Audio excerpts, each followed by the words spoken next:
दोस्तों आज का वीडियो उन लोगों के लिए है जिनके खून में हीमोग्लोबिन की कमी है, जिनकी आंखों के नीचे से डार्क सर्कल यानी काले घेरे कभी नहीं जाते, जो लोग थोड़ा सा ही काम करने पर बहुत ज़्यादा थकने लगते हों, जिन्हें हमेशा ही अपच की शिकायत रहती हो या फिर खाते तो बहुत हैं लेकिन शरीर को कुछ नहीं लगता।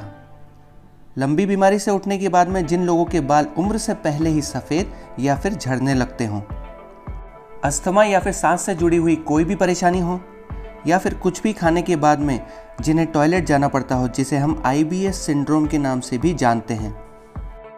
इससे राहत पाने के लिए कई लोग साइड इफ़ेक्ट के डर से एलोपैथिक या फिर अंग्रेजी दवा नहीं ले पाते। अगर आप भी इन परेशानियों से गुजर रहे हैं तो आपको यह वीडियो ज़रूर देखना चाहिए।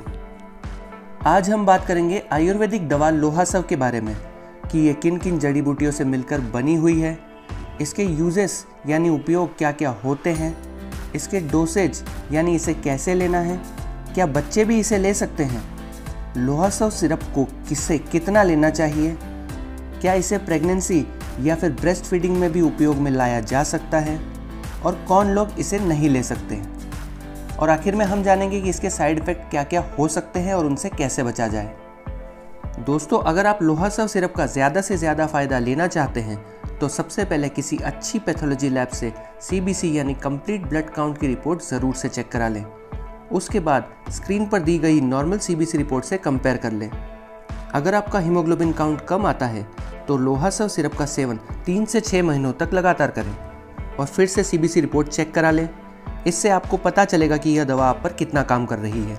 लेकिन अगर आपका हीमोग्लोबिन काउंट नॉर्मल रेंज में आता है तो इसका मतलब है कि आपको लोहासव सिरप की ज़रूरत फ़िलहाल नहीं है। दोस्तों अगर आपको भी ऐसे वीडियोस देखकर अपनी मेडिकल जानकारी को बढ़ाते रहना अच्छा लगता है तो अभी इस चैनल को सब्सक्राइब कर लें, साथ ही बगल में दी हुई घंटी को भी दबा दें ताकि हमारे द्वारा दी गई सारी जानकारी आपको सबसे पहले मिल सके।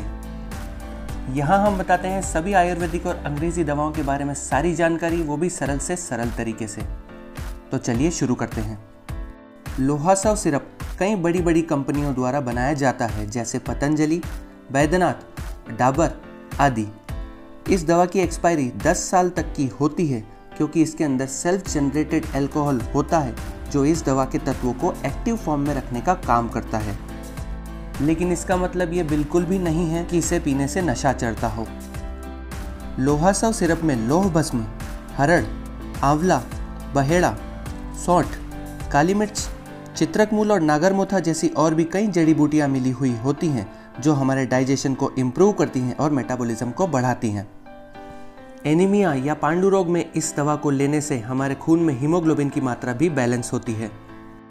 दोस्तों हीमोग्लोबिन हमारे ब्लड में ऑक्सीजन को कैरी करता है और हमारे अलग अलग अंगों तक पहुंचाने का काम करता है, जिससे हमारी आंखों के नीचे काले घेरे यानी डार्क सर्कल्स कम होने लगते हैं, खुजली, इन्फ्लेमेशन यानी जलन की शिकायत भी नहीं रहती, फेफड़े मजबूत होते हैं और अस्थमा के पेशेंट को बार बार टैबलेट या फिर इन्हेलर लेने की ज़रूरत भी कम महसूस होती है। लोहासव सिरप लेने से हमारे हार्ट की मांसपेशियों में भी सुधार आता है और कार्डियक रिलेटेड प्रॉब्लम जैसे एरिथमिया जैसी परेशानियां भी दूर होती हैं। इसके अलावा पाइल्स में होने वाली कब्ज, जलन और दर्द में भी लोहासव सिरप के काफ़ी अच्छे रिजल्ट्स देखने को मिलते हैं। दोस्तों अगर आप इस दवा को ऑनलाइन घर बैठे मंगवाना चाहते हैं तो वीडियो में दिए गए लिंक पर क्लिक करके डिस्काउंट पर परचेस कर सकते हैं। लोहासव सिरप का बेस गुड़ और शहद से बना हुआ होता है, इसीलिए इसका टेस्ट भी अच्छा होता है। लेकिन ध्यान रहे इसे डायबिटिक यानी शुगर के पेशेंट्स को लेने से बचना चाहिए या फिर उन्हें अपने डॉक्टर से बात करने के बाद ही इसे लेना चाहिए।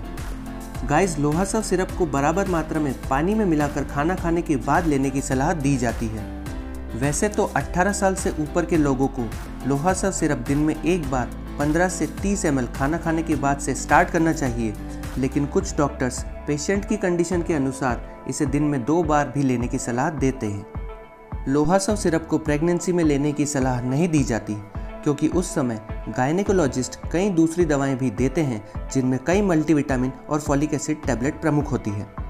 गाइस अब जान लेते हैं कि क्या लोहासव सिरप के कोई साइड इफ़ेक्ट भी हो सकते हैं। इस दवा को 5 साल से कम उम्र के बच्चों को लेना वर्जित होता है।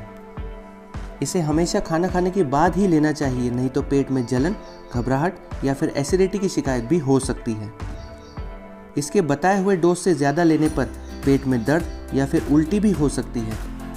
इसीलिए ध्यान रहे कि इसे बताए हुए डोज के अनुसार ही सेवन करें। दोस्तों, अगर आपने इस वीडियो से कुछ सीखा हो तो नीचे दिए लाइक बटन को ज़रूर दबाएं। लोहासव सिरप के बारे में अगर अब भी आपका कोई सवाल है तो नीचे दिए कमेंट बॉक्स में हमसे ज़रूर पूछें। ये वीडियो हमारी आसव और अरिष्ठा नाम की प्लेलिस्ट का ही एक हिस्सा है, जिसमें हमने इस तरह के और भी कई आयुर्वेदिक प्रोडक्ट्स की डिटेल में जानकारी बताई हुई है। यहाँ पर क्लिक करके आप उन्हें भी देख सकते हैं। मैं आपसे मिलूंगा किसी नए वीडियो में नई जानकारी के साथ। तब तक अपना ध्यान रखें।